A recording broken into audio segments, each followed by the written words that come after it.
Hello students, तो ये जो हमारा क्वेश्चन है जेई एडवांस 2015 में आया था और क्वेश्चन में क्या पूछा था।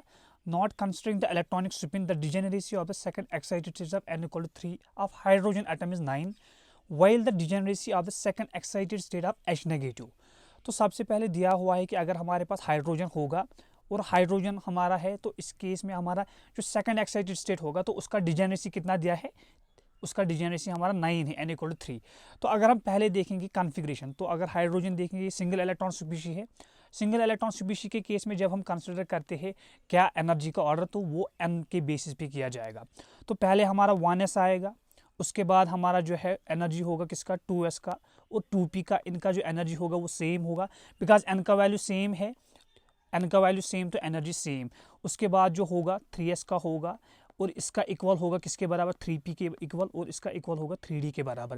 बिकॉज यहाँ सिर्फ n के बेसिस पे एनर्जी का ऑर्डर बोला जाएगा in case of single electron species.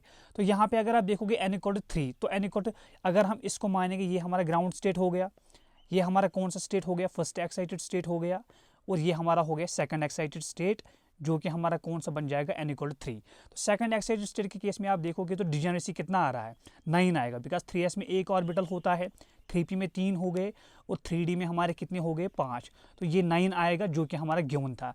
लेकिन पूछा किसका है अब, H नेगेटिव का। अगर अब H नेगेटिव के केस में देखोगे कि मल्टी इलेक्ट्रॉनिक स्पीशी हो गया। मल्टी इलेक्ट्रॉन के केस में हम n+l रूल से डिसाइड करते हैं एनर्जी का ऑर्डर। तो पहले 1s आएगा, उसके बाद इससे ज़्यादा एनर्जी किसका होगा, 2s का, उसके बाद इसका होगा 2p का हो जाएगा। बिकॉज यहाँ पे एनर्जी ऑर्डर 2s और 2p का डिफरेंट हो जाएगा in case of multi electronic species.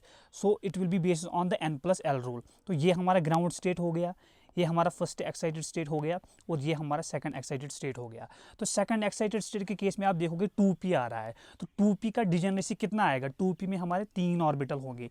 एक तो हमारा px होगा, दूसरा हमारा py होगा, तीसरा हमारा pz होगा। तो कितने ऑर्बिटल है, तो क्या डिजेनरेसी हो जाएगी, 3। So the correct answer of this question will be 3। Thank you.